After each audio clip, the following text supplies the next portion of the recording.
जय Hind students, welcome back to our channel. So guys, जैसे कि आपको पता है कि हम यहाँ पर एनसीईआरटी साइंस के 8th क्लास की पूरी की पूरी यानी कि जो किताब है उसको कवर अप कर रहे हैं।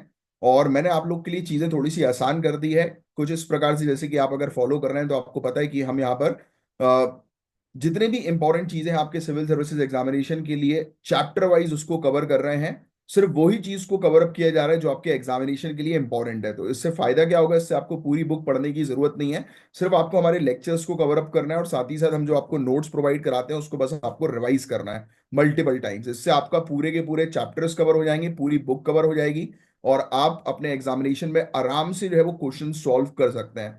और ये इसका सेकंड पार्ट है साइंस की 8th क्लास की एनसीईआरटी का। अगर आपने इसका पहला पार्ट नहीं देखा है तो प्लेलिस्ट बनी हुई है, जाकर आप प्लेलिस्ट पर पहला पार्ट देखिए, फिर उसके बाद दूसरा पार्ट देखिए। इसके अलावा और भी काफी सारे सब्जेक्ट्स की पूरी हमने एनसीईआरटी कवर कर दी है और अब यहां से हम लोग कंटिन्यू जो है वो कर रहे हैं। तो ये जो चैप्टर है गाइज, ये रिप्रोडक्शन इन एनिमल्स का चैप्टर है।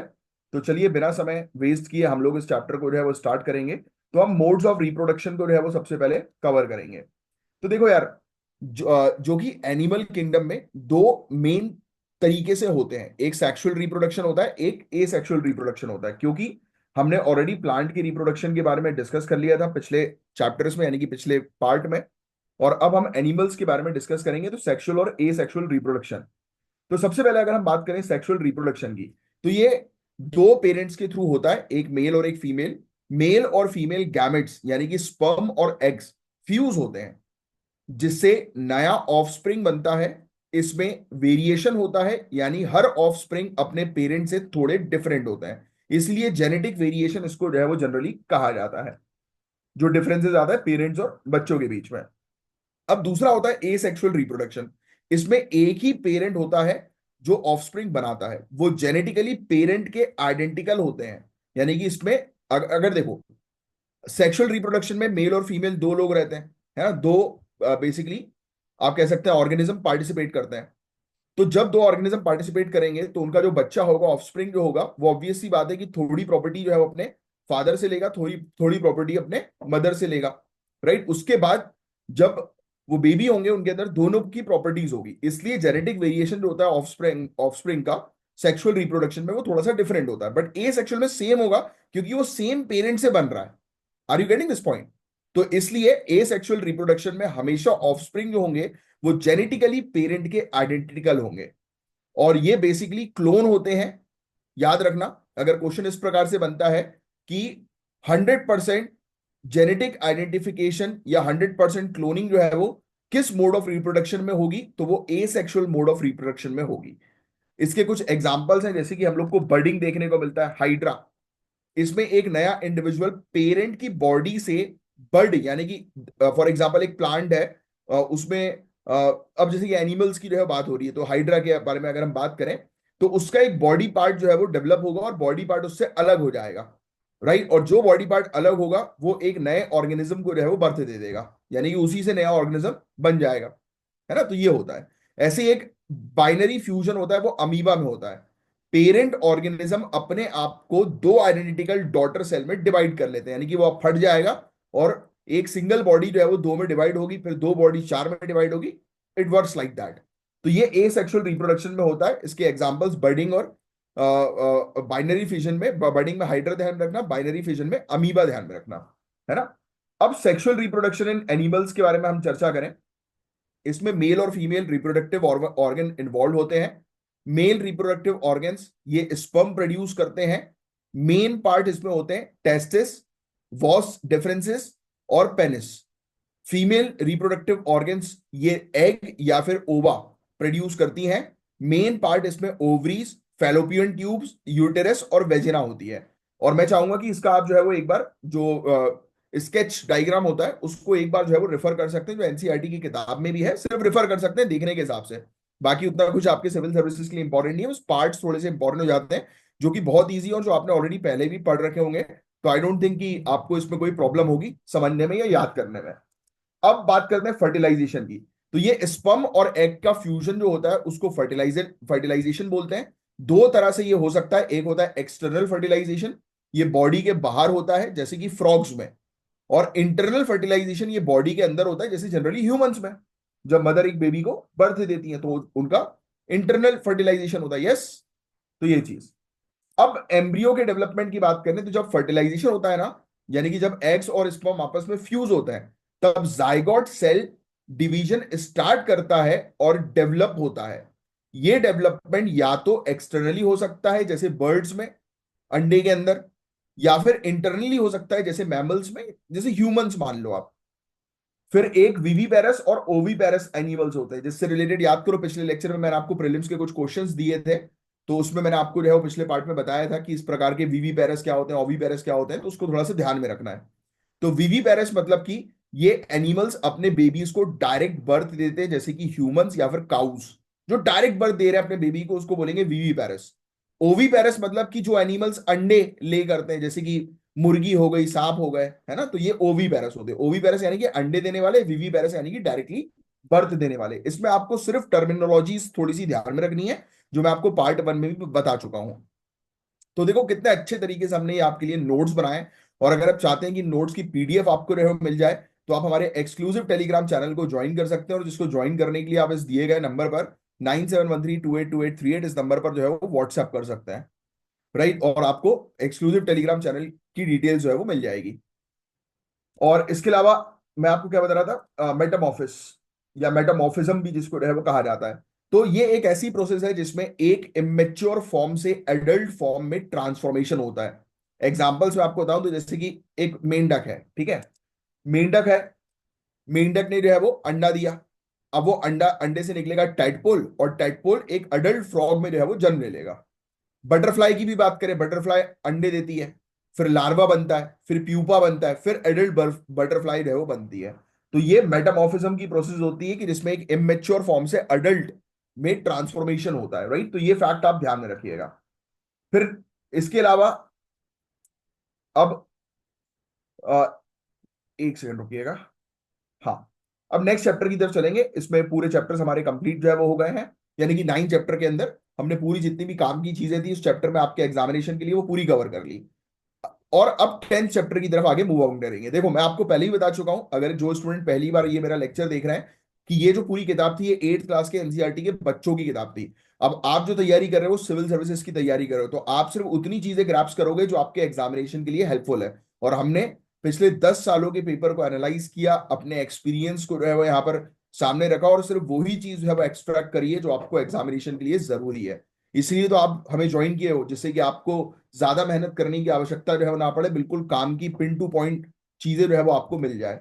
एनीवेज, तो मैं अब आपको कुछ कॉन्सेप्ट्स क्लियर करता हूं। सबसे पहला कॉन्सेप्ट जो है वो एडल्सेंस का है।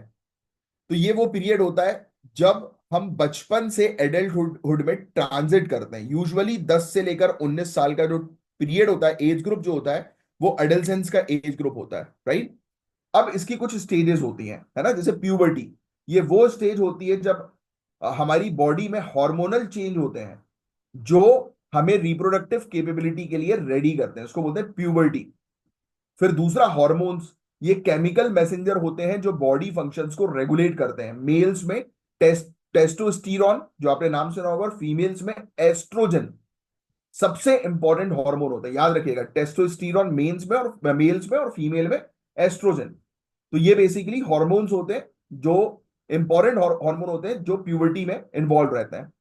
नेक्स्ट, सेकेंडरी सेक्सुअल कैरेक्टरिस्टिक्स के बारे में बात करें तो ये फिजिकल चेंजेस होते हैं जो मेल्स और फीमेल्स को डिस्टिंग्विश करते हैं, जैसे वॉइस चेंज या फेशियल हेयर ग्रोथ। ये मेल्स में हम लोग को जो है वो जनरली देखने को मिलती हैं, राइट। या फिर ब्रेस्ट का डेवलपमेंट फीमेल्स में, राइट। तो ये सब चीजें। फिर रिप्रोडक्टिव हेल्थ के बारे में बात करें तो ये एक ऐसी स्टेट होती है जिसमें कंप्लीट फिजिकल, मेंटल और सोशल वेलबींग, यानी कि एक पर्टिकुलर कंप्लीट रिप्रोडक्टिव सिस्टम जो है वो रेडी हो जाता है। और इसके अंदर हमें देखने को मिलता है कि बहुत सारी चीजें होती हैं, यानी कि आपने सही टाइम पर अगर फैमिली प्लानिंग करके रखी है और सही टाइम पर बेबी को बर्थ दे रहे हो, उसको प्रॉपर उसका ध्यान रखा जा रहा है मदर की बॉडी के अंदर, राइट, इवन उसके बर्थ के बाद बाहर, तो वो ये स्टेज जो है वो डिफाइन करती है। मेंसुरेशन, इसके बारे में आपको ऑलरेडी जो है पता ही है, राइट। मुझे आपको बताने की जो है आवश्यकता नहीं है। पर्सनल हाइजीन मेंटेन करना इसमें बहुत ज्यादा जरूरी होता है। तो इस चैप्टर के अंदर एडल्सेंसी से रिलेटेड ये चैप्टर था, reaching the age of adolescence. इसमें यही सब कुछ इंपॉर्टेंट पॉइंट्स थे जो आपको ध्यान में रखना है। अब नेक्स्ट जो चैप्टर है वो है फोर्स और प्रेशर का चैप्टर है, यानी कि अब थोड़ा सा टॉपिक जो है वो चेंज होकर फिजिक्स में आ गया है। यानी कि अब बायोलॉजी वाले जितने भी चैप्टर्स थे अब फिनिश अप हो गए, जो हमने पास्ट लेक्चर में भी पार्ट वन में भी कवर किया। अब हम फिजिक्स की तरफ बढ़ेंगे। तो फोर्स एंड प्रेशर, तो अब हम डिस्कस करेंगे फोर्स एंड प्रेशर के बारे में, जो बेसिक कंसेप्ट है साइंटिफिक अंडरस्टैंडिंग के लिए। फोर्स मतलब, फोर्स एक पुश या पुल होता है, कोई भी ऑब्जेक्ट की मोशन को शेप कर सकता है। हम किसी भी चीज को खींचते हैं तो पुल हो गया, धक्का दिया तो वो पुश हो गया। अब इफेक्ट्स क्या होते हैं फोर्स के, कई बार जो है वो एग्जामिनेशन में पूछ लिए जाते हैं, राइट। एक रुके हुए ऑब्जेक्ट को मूव कराना, स्टैटिक ऑब्जेक्ट को मूव करना, या चलते हुए ऑब्जेक्ट को रोकना, इन सब चीज में फोर्स लगता है। स्पीड या डायरेक्शन को चेंज करना, शेप को चेंज करना, तो ये सब बेसिकली इफेक्ट्स होते हैं फोर्स के। अब अलग अलग प्रकार के गाइस फोर्स होते हैं, एक होता है कॉन्ट्रैक्ट फोर्स, एक होता है non contract force. Contract force यानी कि मस्कुलर फोर्स, फ्रिक्शनल फोर्स, ये कॉन्ट्रैक्ट फोर्स की कैटेगरी में आएगा। नॉन कॉन्ट्रैक्ट फोर्स मतलब कि magnetic force, right, gravitational force, electrostatic force, क्योंकि इसमें किसी प्रकार का कांटेक्ट नहीं हो रहा ना। भाई ग्रेविटेशनल फोर्स में आपने एक ऑब्जेक्ट को छोड़ दिया, वो नीचे गिर जाएगा, क्या उसमें किसी भी प्रकार का मस्कुलर या किसी भी प्रकार का कांटेक्ट हो रहा है? क्या नहीं हो रहा। मस्कुलर फोर्स में कांटेक्ट हो रहा है क्योंकि आप किसी ऑब्जेक्ट को पकड़ोगे। फ्रिक्शनल फोर्स के बारे में बात करें, जैसे एक बॉल जो है वो ग्राउंड के ऊपर चल रही है, राइट, तो ग्राउंड जो है वो उसको अपोजिट फोर्स जो है वो लगाता है बॉल के ऊपर, तो वो बॉल एक समय के बाद जाकर रुक जाती है। यस, तो ये चीज है, तो बस ये फोर्स में आपको ये चीज जो है वो समझना जरूरी थी। अब प्रेशर के बारे में बात करें। Pressure force per unit area होता है। क्या होता है? Force per unit area. इसका ये फॉर्मूला भी है, force divided by area. Pressure, इसको बोलते हैं प्रेशर। और इसकी यूनिट क्या होती है? पास्कल होती है, पीए, पास्कल। और अगर फोर्स सेम हो तो स्मॉलर एरिया में ज्यादा प्रेशर होता है। क्या?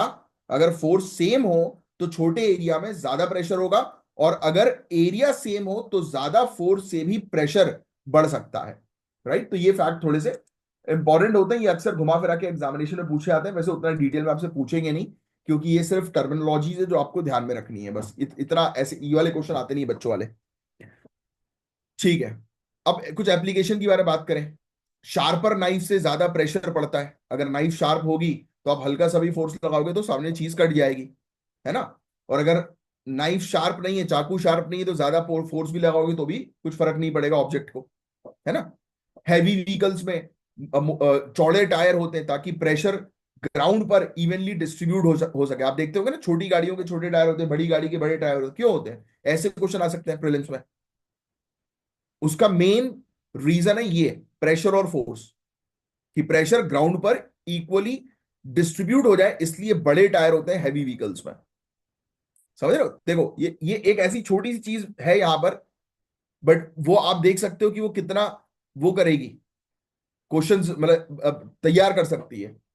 यस, देखो ये वाला point, heavy vehicles have broader tier two reduce pressure on ground, ये आ सकता है प्रीलिम्स में, ऐसे क्वेश्चन बनता है। फर्स्ट पार्ट में मैंने आपको दिखाया भी था एक क्वेश्चन इसी टाइप का। लिक्विड प्रेशर और एटमॉस्फेरिक प्रेशर भी इंपॉर्टेंट कंसेप्ट हैं जो डेप्थ और एल्टीट्यूड के साथ चेंज होते हैं, राइट। तो ये फैक्ट भी आप ध्यान में रखिएगा। लिक्विड प्रेशर की बात करें तो जितनी गहराई होगी उतना प्रेशर बढ़ेगा, और सभी डायरेक्शन में ये एक्ट करता है। एटमॉस्फेरिक प्रेशर, जैसे जैसे आप मतलब ऊपर जाओगे प्रेशर जो है वो कम होता जाएगा, है ना। ये चीज आपने पढ़ी होगी। जैसे एल्टीट्यूड पे आप ऊपर जाते रहोगे प्रेशर कम होता जाएगा। तो यही चीज है कि इसमें बेसिक कंसेप्ट फोर्स और प्रेशर का समझना बहुत जरूरी था। वाइल ये चैप्टर मैंने आपको ऑलरेडी बताया कि ये आपको टेस्ट नहीं किया जाता सिविल सर्विसेज के परस्पेक्टिव से, बट हाँ प्रिंसिपल्स थोड़े से इंपॉर्टेंट होते हैं जिसका यूज करके आप प्रीलिम्स के कुछ क्वेश्चंस सॉल्व कर पाए। तो ये उस परस्पेक्टिव से जो है वो होता है। तो ये हमने इन इन चैप्टर्स के बारे में डिस्कस किया। अब आगे जो है हम बढ़ेंगे। होपफुली आपको लेक्चर अच्छा लग रहा होगा, समझ में आ रहा होगा, बिल्कुल पिन टू पॉइंट चीजें हम लोग ने आपके लिए रखी हैं। तो अगर अच्छा लग रहा है तो लाइक का बटन हिट किए बगैर मत जाना, लाइक का बटन जरूर हिट कर लो, और चेक कर लो आपने चैनल सब्सक्राइब किया है कि नहीं। नहीं किया तो चैनल सब्सक्राइब कर लो। अब फ्रिक्शन, फ्रिक्शन क्या होता है? तो फोर्स वाले टॉपिक में मैंने हल्का सा आपको कंसेप्ट इसका समझा ही था, कि एक ऐसी फोर्स है जो सॉलिड सरफेस, फ्लूइड लेयर या मटेरियल एलिमेंट को एक दूसरे के अगेंस्ट मूव करने से रोकती है। मतलब जब भी कोई सरफेस दूसरी सरफेस के ऊपर स्लाइड करती है तो फ्रिक्शन का इफेक्ट होता है। जैसे कि बॉल है, बॉल रोल कर रही है ग्राउंड के ऊपर, तो ग्राउंड जो है वो कौन सा फोर्स लगाएगा बॉल पे? फ्रिक्शनल फोर्स लगाएगा। यस, तो क्या क्या फैक्टर्स होते हैं जो फ्रिक्शन को अफेक्ट करते हैं? तो कुछ फैक्टर्स हैं, जैसे कि रफ सरफेस पे फ्रिक्शन ज्यादा होती है, स्मूथ सरफेस पे कम होती है। ये फैक्ट आपको ध्यान में रखना है, वेरी इंपॉर्टेंट। ये नेचर है सरफेस का, राइट, सरफेस के नेचर के अकॉर्डिंग। और जब ज्यादा फोर्स लगा हो तब फ्रिक्शन भी ज्यादा होगी। यस, तो ये फैक्ट भी ध्यान में रखना, जितनी तेजी से फोर्स लगाओगे फ्रिक्शन कम नहीं, फ्रिक्शन ज्यादा होगी। Force pressing the surface together, क्योंकि अगर आप फोर्स ज्यादा लगाओगे तो वहां से एंटी फोर्स भी तो आएगा ना, इसलिए फ्रिक्शन भी ज्यादा होगी। यहां पर लोग गलती करते हैं, लोग को लगता है फोर्स ज्यादा होगा तो फ्रिक्शन का पावर जो है वो कम हो जाएगा। नहीं, फोर्स ज्यादा होगा तो इक्विवेलेंटली फ्रिक्शन का पावर भी बढ़ेगा। तो अलग अलग प्रकार के फ्रिक्शन हम लोग को देखने को मिलते हैं। एक होता है स्टैटिक फ्रिक्शन, जब एक ऑब्जेक्ट को मूव करने से रोकता है, राइट, फ्रिक्शन। तो ये फ्रिक्शन का टाइप है स्टैटिक फ्रिक्शन, कि कोई भी ऑब्जेक्ट है उसको मूव करने से रोकना, मतलब स्टैटिक फ्रिक्शन। एक स्लाइडिंग फ्रिक्शन होता है, जब एक ऑब्जेक्ट स्लाइड कर रहा है, राइट, किसी सरफेस पर, राइट, यानी कि एक फिसल पट्टी है उस पर कोई स्लाइड कर रहा है या बॉल स्लाइड कर रही है, तो जो फोर्स उसको रोकता है वो स्लाइडिंग फ्रिक्शन होता है। एक होता है रोलिंग फ्रिक्शन, जब कोई ऑब्जेक्ट रोल कर रहा हो, जैसे कि पहिया, तो जो फ्रिक्शन उसके अगेंस्ट एक्ट करता है उसको रोलिंग फ्रिक्शन कहते हैं, और ये स्लाइडिंग फ्रिक्शन से यूजुअली कम होता है, याद रखिएगा। क्योंकि स्लाइडिंग तो फिसल पट्टी भाई, वो रुकेगी थोड़ी ना, भाई ऑब्वियस ही बात है, बट कहीं ना कहीं वो वहां पर भी एंटी फोर्स डेवलप हो ही रहा है। इसका मैं नॉर्मल सा आपको एग्जांपल दूं, तो आप भी कभी फिसल पट्टी पे जो है फिसले होगे, या किसी ऑब्जेक्ट पे फिसले होगे, तो आपने कभी नोटिस किया उस ऑब्जेक्ट पे फिसलने के कारण जो गर्माहट हो जाती है, राइट, तो उसकी वजह से होती है क्योंकि अपोजिट फोर्स भी उस पर एक्ट कर रहा है, राइट। बट अगर कोई चीज रोल करेगी तो वो एक टाइम पर आकर रुक जाएगी, तो रोलिंग फ्रिक्शन उतना ज्यादा स्ट्रांग नहीं होता होता जितना कि स्लाइडिंग फ्रिक्शन होता है ना, तो याद रखिएगा। तो ये फैक्ट आप ध्यान में रखिए, स्लाइडिंग फ्रिक्शन से यूजुअली कम होता है रोलिंग फ्रिक्शन, क्योंकि फोर्स ज्यादा लग रहा है ना स्लाइडिंग फ्रिक्शन में। कंसेप्ट याद रखो, बस आप कंसेप्ट पर बिल्कुल फोकस करना है, क्योंकि जहां फोर्स ज्यादा होगा, मैंने आपको बताया, वहां फ्रिक्शन भी ज्यादा होगा। तो स्लाइड पे फोर्स ज्यादा है तो फ्रिक्शन भी ज्यादा होगा, as simple as that. Yes. अब एक होता है रिड्यूसिंग फ्रिक्शन। रिड्यूसिंग फ्रिक्शन, इस पर जब हम बात करेंगे, तो देखो, पहली चीज तो फ्रिक्शन को कम करने के लिए कुछ मेथड्स होते हैं, जैसे लुब्रिकेंट, ऑयलिंग या ग्रीस, ये सरफेस के बीच फ्रिक्शन को रिड्यूस कर देता है। क्योंकि आप ग्रीस लगाओगे तो ऑब्वियस सी बात है कि और जो ऑब्जेक्ट होगा वो लंबी दूरी तक मूव करेगा, तो ग्रीस जो होगा वो फ्रिक्शन को रोकेगा। बॉल बियरिंग्स, ये स्लाइडिंग फ्रिक्शन को रोलिंग फ्रिक्शन में कन्वर्ट कर देता है, राइट। कभी आप देखते होगे कि गाड़ी के अंदर जो पहिए जो होते हैं उसमें बियरिंग्स भी जो है वो लगी रहती हैं, वो इसलिए जो है वो लगाई जाती है जिससे कि फ्रिक्शन कम हो, फ्रिक्शन को जो है वो रिड्यूस किया जाए, जिससे गाड़ी का माइलेज वगैरह जो है वो निकले, है ना। तो ये चीज है। फिर शेप को डिजाइन करना ताकि हवा रेजिस्टेंस कम हो, इसलिए स्ट्रीम लाइनिंग भी हम लोग एक चीज बोलते हैं, जिसमें शेप इस प्रकार से जो है वो बनाया जाता है कि एयर रेजिस्टेंस जो है वो कम हो, यानी कि हवा जो है वो, अब जैसे गाड़ी को एरोडायनेमिक डायनेमिक शेप का बनाया जाता है, क्यों? क्योंकि हवा जो है वो कट के निकले, हवा जो है वो उसको रेजिस्ट ना करे, विंड उस ऑब्जेक्ट को रेजिस्ट ना करे। जिससे कि आपने देखा होगा, जैसे लैम्बोर्गिनी हुई, ये जो फास्ट रेसिंग कार्स होती हैं, इनका शेप ही, डिजाइन ही अलग होता है, राइट, एरोडायनेमिक डिजाइन। बाइक्स देखिएगा आप, एरोडायनेमिक, प्लेन का सामने वाला हिस्सा आप देखिएगा उस आकार का, क्यों होता है? एरोडायनेमिक। चिड़िया को देखो कि वो हवा को काट सके, रेजिस्ट कर सके, तो उस पॉइंट ऑफ व्यू से वो स्ट्रीम लाइनिंग फ्रिक्शन हम लोग को देखने को मिलता है। ठीक है। अब फ्रिक्शन को आप कैसे बढ़ा सकते हो, तो मैंने आपको ऑलरेडी बता दिया, अगर आपका सरफेस को आपने टफ कर दिया तो फ्रिक्शन बढ़ जाएगा। जैसे आपने सैंड को लगा दिया, रेत को लगा दिया, राइट, आईसी रोड्स पे, तो आप जो है वो फ्रिक्शन को बढ़ा सकते हो, इंक्रीज कर सकते हो। या फिर आप फोर्स को इंक्रीज कर दो, right, pressing the surface together, तो ये चीज हम लोग को देखने को मिलेगी, तो आपका फ्रिक्शन, क्योंकि मैंने आपको बताया ना फोर्स ज्यादा होगा तो फ्रिक्शन बढ़ेगा, एज सिंपल एज दैट। सिर्फ बेसिक कंसेप्ट जहां आपने समझ लिए तो वहां आपको क्लैरिटी मिल जाएगी। अब एडवांटेज की बात करें और डिसएडवांटेज की बात करें फ्रिक्शन की, देखो, पहली चीज तो, हम चल सकते हैं, दौड़ सकते हैं, गाड़ी चला सकते हैं फ्रिक्शन की वजह से। छोटे ऑब्जेक्ट्स को होल्ड करना पॉसिबल होता है फ्रिक्शन की वजह से। ब्रेक्स का काम फ्रिक्शन की वजह से होता है। हीट भी प्रोड्यूस होती है, जैसे मैच स्टिक जलाने में, आपने माचिस जलाई है तो उसमें हीट प्रोड्यूस हो रही है। अभी मैं आपको फिसल पट्टी का ही बोल रहा था, कभी फिसले हो फिसल पट्टी पे लंबी दूरी तक, तो आपने देखा होगा कि बॉडी के निचले पार्ट में गर्माहट हो जाती है, राइट? तो दैट थिंग इज दैट वो फोर्स एक्ट हो रहा है, तो वो हीट भी जनरेट कर रहा है। एनीवेज, इसके डिसएडवांटेज भी हैं। सरफेस को ये खराब कर देता है, और फिर बेहद ज्यादा हीट कई बार जनरेट हो जाती है। मशीन्स की एफिशिएंसी जो है वो रिड्यूस होती है फ्रिक्शन की वजह से। तो ये सब चीजें। अब नेक्स्ट जो चैप्टर है वो साउंड का चैप्टर है। होपफुली वाला चैप्टर आपको अच्छे से क्लियर हो गया होगा, जो भी इंपॉर्टेंट इसके अंदर टर्मिनोलॉजीज थी, कॉन्सेप्ट्स थे। तो साउंड, साउंड कब सुनाई देता है? जब कोई ऑब्जेक्ट वाइब्रेट करता है। याद रखना, ये वाइब्रेशन सराउंडिंग मीडियम यानी कि हवा, पानी या सॉलिड को डिस्टर्ब करते हैं, जो साउंड वेव्स के फॉर्म में ट्रैवल करती हैं। साउंड को ट्रैवल करने के लिए गाइस मीडियम चाहिए होता है। वैक्यूम में आपको साउंड नहीं सुनाई देगा। साउंड की स्पीड मीडियम पर डिपेंड करती है कि वो मीडियम कैसा है। साउंड में सॉलिड में साउंड ज्यादा तेजी से ट्रैवल करता है। क्यों? नॉर्मल सी बात है, उसके मॉलिक्यूल्स जो है वो आसपास चिपके हुए हैं। This is mainly physics and chemistry. Yes, molecules आपस में जो है वो चिपके हुए हैं, तो इसलिए सॉलिड में जो है वो साउंड की स्पीड जो होगी वो ज्यादा होगी। As simple as that.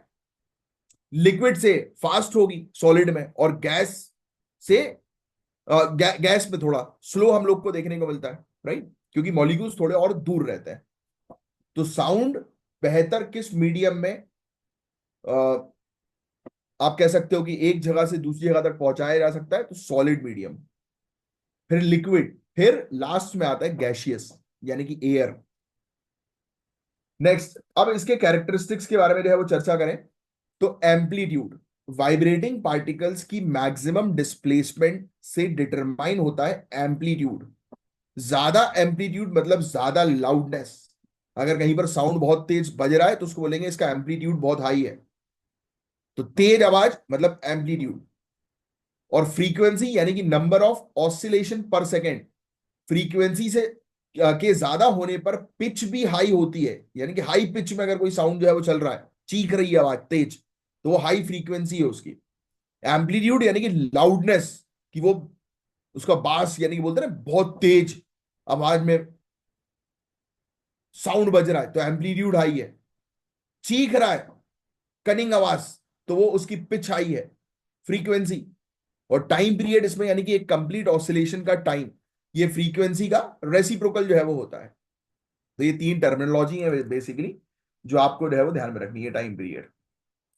फिर इसके अलावा हम ह्यूमन ईयर के लिए साउंड की एक स्पेसिफिक फ्रीक्वेंसी रेंज सुन सकते हैं, यानी कि हमारा कान जो है ना 20 हर्ट्ज से लेकर 20,000 हर्ट्ज तक का साउंड जो है वो सुन सकता है। याद रखना, ये क्वेश्चन कई बार पूछा गया, स्टेट पीएससी बार बार पूछती है, बट शायद यूपीएससी ये बेसिक वाला ना पूछे, बट पूछ ले तो आपको 20 हर्ट्ज से लेकर 20,000 हर्ट्ज तक का ह्यूमन ईयर सुन सकता है। ना उससे ऊपर, ना 20,000 हर्ट्ज से ऊपर, ना 20 हर्ट्ज से नीचे, राइट? उसके बीच का ही बस सुनेगा ह्यूमन ईयर। इससे नीचे वाले साउंड को इंफ्रासोनिक कहते हैं, और ऊपर वाले साउंड को अल्ट्रासोनिक कहते हैं। अल्ट्रासोनिक साउंड मतलब 20,000 हर्ट्ज से ऊपर वाला साउंड, और फिर इंफ्रासोनिक मतलब 20 हर्ट्ज से नीचे वाला साउंड। ये फैक्ट बहुत इंपॉर्टेंट है, ये पूछा जा सकता है। नॉइस मतलब हम बोलते हैं ना, अरे नॉइस मजा नहीं आ रहा सुनने में, उसको बोलते हैं नॉइस, कि नॉइस मत करो यार। और म्यूजिक मतलब मजा आ रहा है। नॉइस पोल्यूशन, जैसे हॉर्न बजना, है ना, ये हेल्थ को, एनवायरमेंट को नेगेटिव इंपैक्ट क्रिएट कर सकता है। नॉइस पोल्यूशन इसलिए हम लोग कहते हैं, और इसे कंट्रोल करना बहुत ज्यादा जरूरी होता है। और आप साउंड एब्जॉर्बिंग मटेरियल का उपयोग करके इसे कंट्रोल भी कर सकते हो, जैसे थिएटर्स में होता है। मेरा छोटा भाई है, म्यूजिक प्रोड्यूसर है, तो उसका जो रूम है वो साउंड प्रूफ रूम है, उसको हमने तैयार करवाया था, बनवाया था। तो उसके अंदर स्पेशल टाइप के मटेरियल जो है वो लगते हैं, जो साउंड को एब्जॉर्ब जो है वो कर सकें। Anyways, next, chemical effects of electric current के बारे में हम चर्चा करेंगे। अब कंडक्टर इंसुलेटर्स के बारे में अब तो आपको याद हो ही गया होगा। वो मटेरियल जो इलेक्ट्रिसिटी को पास करते हैं दैट इज कंडक्टर, जो पास नहीं कर पाते that is insulator. As simple as that. पता ही है आपको, ये कितनी बार पढ़ चुके हैं आप, मुझे आपको बताने की जरूरत नहीं। जब इलेक्ट्रिक करंट कुछ लिक्विड से गुजरता है ना, तो केमिकल चेंजेस होते हैं। इसको बोलते हैं हम लोग chemical effect of electric current. तो याद रखना, chemical effect of electric current अगर आएगा तो दैट मीन जब इलेक्ट्रिक करंट कुछ लिक्विड से पास होगा तो उसको बोलेंगे chemical effect of electric current. अब इलेक्ट्रोलिसिस वेरी इंपॉर्टेंट, हाइड्रोजन को बनाने के लिए यूज की जाती है। तो ये प्रोसेस जिसमें इलेक्ट्रोलाइट को इलेक्ट्रिक करंट पास करके केमिकल डिकम्पोजिशन किया जाता है। ये इंडस्ट्रियल एप्लीकेशन में काफी यूज होता है, और आज की डेट में इसका उपयोग इलेक्ट्रोलिसिस का किसमें किया जाता है? ऑक्सीजन को हाइड्रोजन से अलग करने में, H2 यानी कि पानी के अंदर अगर आप इस प्रोसेस का इस्तेमाल करोगे इलेक्ट्रोड्स को डालकर, और इलेक्ट्रोड्स जो है इलेक्ट्रोलिसिस के टाइम पे जो रॉड्स या प्लेट्स जो लगी होती है ना इलेक्ट्रोलाइट में, तो उसको हम लोग बोलते हैं इलेक्ट्रोड्स। उन्हें इलेक्ट्रोड्स कहते हैं। पॉजिटिव टर्मिनल से कनेक्टेड इलेक्ट्रोड को एनोड और नेगेटिव से कनेक्टेड इलेक्ट्रोड को कैथोड कहते हैं। तो प्लस वाला साइन जो है वो एनोड वाला है, माइनस वाला साइन जो है वो कैथोड वाला, याद रखना।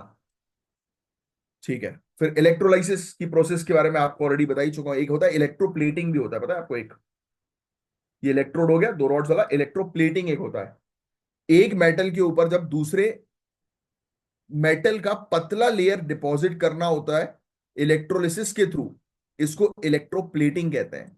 ये बेसिकली डेकोरेटिव पर्पस के लिए होता है। कई बार जो कोरोजन वगैरह जो होता है ना, उसको रोकने के लिए होता है कि किसी पर्टिकुलर मेटल पर जो है वो रस्ट वगैरह जो है वो ना लगे।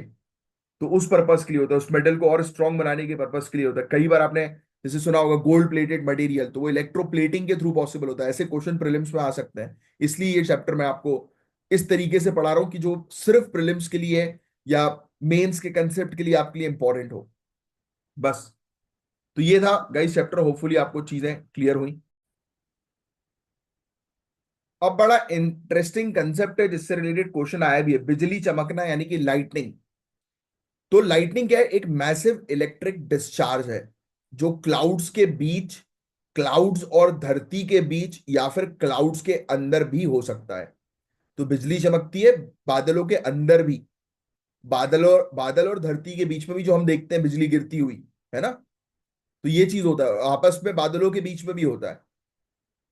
तो ये बिजली, ये स्टैटिक इलेक्ट्रिसिटी के बिल्डअप की वजह से होता है। तो याद रखना, लाइटिंग के कंसेप्ट के पीछे जो है वो कौन सा कंसेप्ट जो है वो शामिल है, यानी कि बिजली गिरने के पीछे कौन सा कंसेप्ट शामिल है? स्टैटिक इलेक्ट्रिसिटी का, जो मैंने आपको याद करो पिछले लेक्चर्स में भी कवर करवाया है।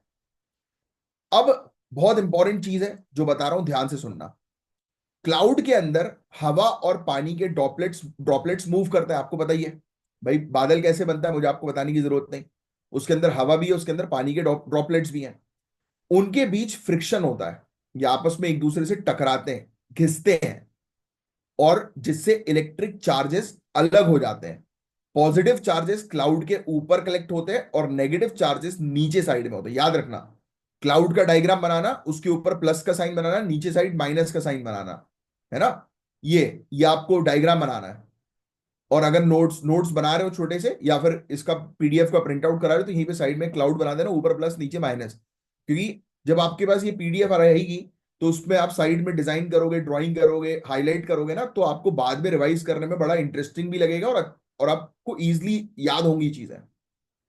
क्योंकि इस तरीके से हमने ये नोट्स प्रिपेयर किए हैं, बिल्कुल शॉर्ट तरीके से, कि जो आपको याद रह सकें आसानी से। तो देखो कितने बढ़िया तरीके से लिखा है, पॉजिटिव चार्जेस क्लाउड के ऊपर होते हैं, नेगेटिव चार्जेस नीचे होते हैं। अब सुनना, क्लाउड के नीचे के नेगेटिव चार्जेस ग्राउंड पे पॉजिटिव चार्जेस इंड्यूस करते हैं। जब पोटेंशियल डिफरेंस काफी ज्यादा हो जाता है, तो एयर ब्रेकडाउन होती है और इलेक्ट्रिसिटी का रैपिड डिस्चार्ज होता है, जो लाइटनिंग के रूप में दिखता है। तो सिंपल, बस आपको कॉन्सेप्ट ये क्लियर रखना है कि बिजली चमकती क्यों, किसके बीच में है? तो तीन मैंने आपको कंसेप्ट बता दिया, बादल बादल के बीच में, बादल के अंदर, और बादल और धरती के बीच में। ये कंसेप्ट आपको क्लियर हो गया। क्यों? क्योंकि इसमें इलेक्ट्रिक स्टैटिक इलेक्ट्रिसिटी जो है वो बिल्डअप होती है। क्यों क्यों बिल्डअप होती है? क्योंकि वहां पर हवा और पानी का फ्रिक्शन होता है। हवा और पानी के ड्रॉपलेट जो है वो क्लाउड के अंदर फ्रिक्शन क्रिएट करते हैं, जो कि इलेक्ट्रिक चार्जेस को सेपरेट कर देते हैं। बादल के ऊपर पॉजिटिव चार्ज है, बादल के नीचे नेगेटिव चार्ज है। यस। और धरती पर जो है वो कौन सा चार्ज है? पॉजिटिव चार्ज है। तो जब हवा हवा में हम लोग को ब्रेकडाउन जो है वो देखने को मिलता है, राइट? तो ये बिजली जो है वो हवा को चीरती हुई जो है वो नीचे धरती पर जाकर टकराती, गिरती है, जब पॉजिटिव चार्ज जो है वो नेगेटिव चार्ज के साथ जो है वो लिंक कर देता है, अट्रैक्ट कर देता है। भाई नॉर्मल एक सेल है, राइट? मैंने आपको बताया था कि सेल आपके पास है जिसके अंदर पॉजिटिव चार्ज है, नेगेटिव चार्ज है। नॉर्मल रिमोट रिमोट से सेल निकालो, प्लस माइनस का साइन दिख रहा है। सेल के एक तरफ मैंने आपको बताया भी था, सेल पिछले लेक्चर्स में, सेल के एक तरफ एक तार लगाओ, दूसरी तरफ एक तार लगाओ, उन दोनों का तार को बल्ब से कनेक्ट कर दो, तो इलेक्ट्रिसिटी पास हुई कि नहीं हुई? आपका एक सर्किट बना कि नहीं बना? हमने क्लोज सर्किट के बारे में बात करी थी ना। गेम वही है, वहां पर स्टैटिक इलेक्ट्रिसिटी जो है बन गई है। अच्छा, कभी आपने अपने सर पर बचपन में सर पर स्केल घिसी और पेंसिल को शॉर्प किया है? बताना मुझे कमेंट बॉक्स में लिखकर किस किस ने किया है। मैंने तो किया था। पेंसिल को शार्प किया, शार्प करके जो उसका कचरा होता है उसको टेबल पे रख दिया, सर पे स्केल जो है वो घिसी और स्केल को जो है ऊपर रखा, तो वो कचरा जो है वो स्केल पर चिपकने लगता है। Come on, this is static charge ना। मतलब कहीं ना कहीं से आप कह सकते हो कि एनर्जी जनरेट हुई है। यस, तो ये गेम वही है। बादल के नीचे हमें देखने को मिल रहा है कि नेगेटिव चार्ज है, धरती पर पॉजिटिव चार्ज है, और जब ये नेगेटिव चार्ज और पॉजिटिव चार्ज के बीच में हमें देखने को मिलता है कि इंटरेक्शन होता है, तो बिजली जो है वो, करंट जो है वो पास होता है। बस as simple as that. Electricity जो है वो, लाइटनिंग जो है वो देखने को मिलती है, बिजली जो है वो चमकती है। क्लियर? समझ में आ रही है? That's it. तो ये चीज बस आपको ध्यान में रखनी है। अब आप आपको सेफ्टी मेजर करनी है, क्योंकि डिजास्टर मैनेजमेंट के लिए इंपॉर्टेंट है। तो बिल्डिंग या हार्ड टॉप व्हीकल्स में रहने से, यानी कि आप एक, मौसम ऐसा बन गया है बादल वाला, तो आपको पता है कि बादल के नीचे नेगेटिव चार्ज है, धरती में पॉजिटिव चार्ज है, तो बिजली गिर सकती है ना। हवा का अगर ब्रेक थ्रू होगा तो बिजली गिरेगी, और जब बिजली गिरेगी तब हम लोग को जो है वो देखने को लगेगा, बचने के लिए आपको बिल्डिंग में रहना है या फिर गाड़ी के अंदर रहना है। ओपन स्पेस से जो है वो दूर रहना पड़ेगा, जैसे खुले मैदान हुए, बड़े बड़े पेड़ हुए, वाटर बॉडी से बचकर रहो, ग्राउंड के करीब स्क्वाट करो, यानी कि लेट जाओ आप एक प्रकार से, है ना। अगर बाहर हो तो हाइट मिनिमाइज जो है वो करो, ग्राउंड से कम कांटेक्ट जो है वो रखो। राइट, तो ये चीज हम लोग को देखने को मिल रहा है, यानी कि ऊपर मत रहो, ग्राउंड के नजदीक रहो। फिर अगर बाहर है तो फिर और भी काफी सारे तरीके होते हैं, क्योंकि बिजली गिरने से लोगों की मौतें भी होती हैं। लोगों के ऊपर बिजली गिर जाती है और मौत हो जाती है, कितने केसेस आपने सुने होंगे। मध्य प्रदेश में, बिहार में बहुत कॉमन है ये। तो ये चीज हम लोग को देखने को मिलती है। तो ये कहानी है अर्थक्वेक। अर्थक्वेक के बारे में हम ज्योग्राफी में ऑलरेडी डिटेल में कवर कर चुके हैं। अर्थक्वेक क्या होते हैं मुझे आप लोग को बताने की जरूरत नहीं, ये वो वाइब्रेशन या ट्रिमर्स होते हैं जो धरती के क्रस्ट में टेक्टोनिक प्लेट्स के मूवमेंट की वजह से होते हैं। अब धरती का क्रस्ट कई प्लेट्स में डिवाइडेड है जो कॉन्स्टेंटली मूव करते हैं। जब ये प्लेट्स कोलाइड करती हैं या एक दूसरे के पास से स्लाइड होती हैं, तो बहुत तेज एनर्जी जो है वो रिलीज होती है, जो सेस्मिक वेव के फॉर्म में अर्थक्वेक का कारण जो है वो बनती है। यस, तो अर्थक्वेक की टर्मिनोलॉजी मुझे नहीं लगता मुझे आपको बताने की जरूरत है, तो ये आपको याद हो चुका होगा कि ज्योग्राफी में ये हम पढ़ चुके हैं कि फोकस क्या है या हाइपोसेंटर क्या है। तो ये वो पॉइंट है जहां से अर्थक्वेक ओरिजिनेट होता है। और एपीसेंटर क्या है, तो धरती के सरफेस पर होता है, ये फोकस के बिल्कुल ऊपर वाला या नजदीकी पॉइंट होता है। सेस्मिक वेव्स, एनर्जी की वेव्स जो अर्थक्वेक के दौरान धरती की लेयर्स के थ्रू ट्रैवल करती हैं। सेस्मोग्राफ क्या होता है, एक इंस्ट्रूमेंट होता है जो सेस्मिक वेव्स को मेजर करता है और रिकॉर्ड करता है। रिचर स्केल, एक लॉग अर्थमेटिक स्केल जो अर्थक्वेक के मैग्नीट्यूड को मेजर करता है। अच्छा, अर्थक्वेक ने कितना नुकसान पहुंचाया उसको किस चीज में मेजर करते हैं, कोई मेरे कमेंट बॉक्स पे लिखकर बता सकता है? इसके बारे में मैं ऑलरेडी ज्योग्राफी में आपको पढ़ा चुका हूं। अब अर्थक्वेक के अगेंस्ट प्रोटेक्शन डिजास्टर मैनेजमेंट के पॉइंट ऑफ व्यू से अर्थक्वेक रेजिस्टेंट बिल्डिंग बनानी चाहिए। डिजास्टर प्रिपेयर्डनेस प्लान होना चाहिए, जिससे कि इमरजेंसी सप्लाई या इवैक्यूएशन रूट्स हम पहले ही डेवलप कर लें। फिर शांत रहो, ग्राउंड पे गिर जाओ अगर अर्थक्वेक हो रहा है तो राइट।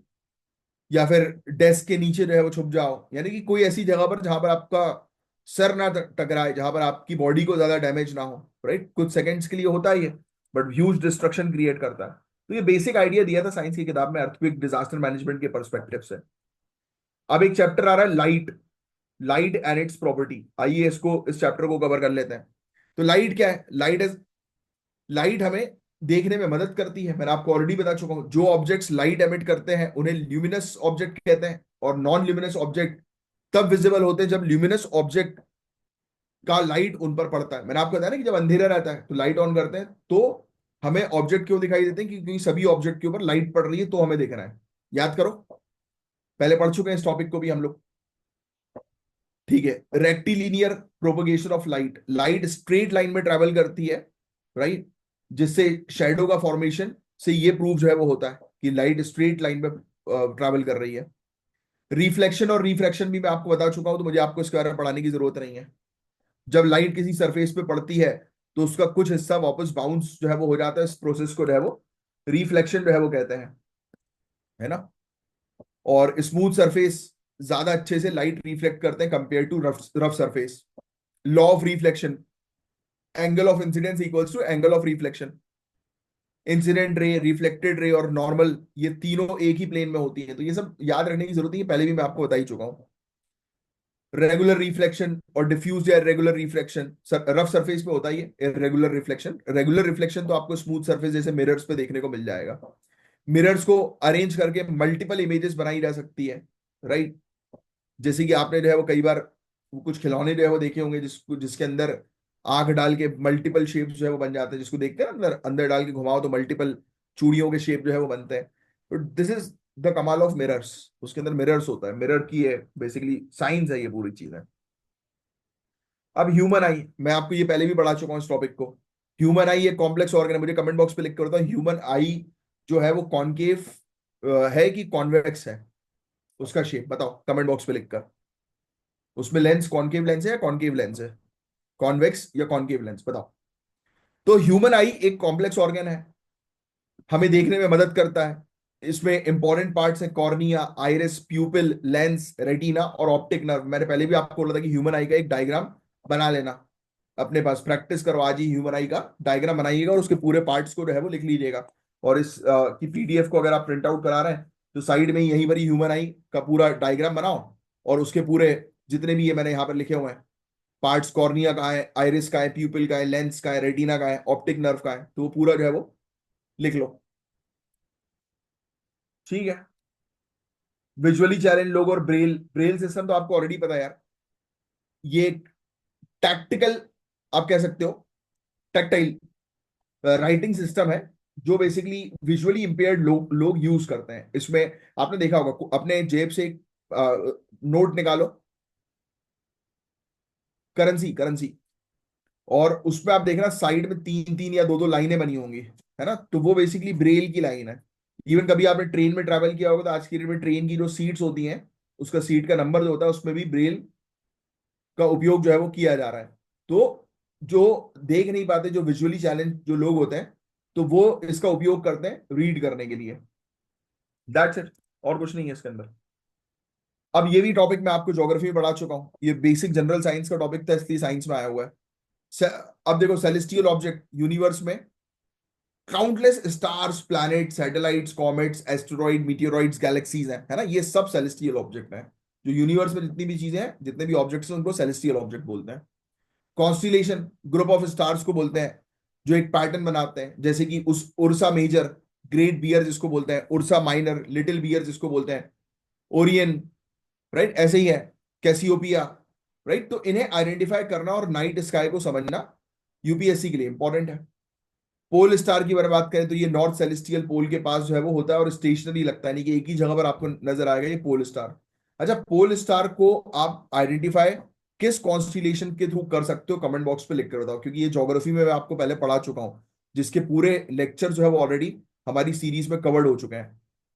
फिर आता है हमारा सोलार सिस्टम, तो ये पूरे सिस्टम के बारे में डिटेल बता चुका हूं, तो मैं फिर से मैं बताऊंगा नहीं, ये एक बार जो है वो रीड कर सकते हो आप। सोलार सिस्टम, सन, प्लैनेट्स, सैटेलाइट, एस्ट्रॉइड, इसके बारे में डिटेल में बता चुका हूं। कॉमेट्स क्या होता है, dirty snowballs made of ice, dust and rock, comets, tail रहती है ना उसकी, लोग इसको कंफ्यूज होते हैं, बोलते टूटता तारा है, टूटता तारा नहीं, that is comet.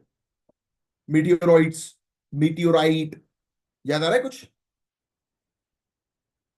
Moon, moon के बारे में भी हम डिस्कस कर चुके हैं, न्यू मून फेज क्या होता है, क्रीसेंट मून क्या होता है, फर्स्ट क्वार्टर क्या होता है, गिब्बस मून क्या होता है, राइट। तो ये चीज हम लोग को, यानी कि ये पूरा साइकिल है मून की, complete cycle. Lunar eclipse, solar eclipse, सूर्य ग्रहण, चंद्र ग्रहण, है ना, तो ये पूरी चीज है, बस दैट्स इट। फिर एयर पोल्यूशन क्या होती है, ये बहुत बेसिक चीज है, सिर्फ ये पढ़ लेना एक बार, मुझे आपको बताने की जरूरत नहीं। फॉसिल फ्यूल बर्न होता है तो harmful gases, sulphur dioxide, nitrogen dioxide, carbon monoxide release होती है।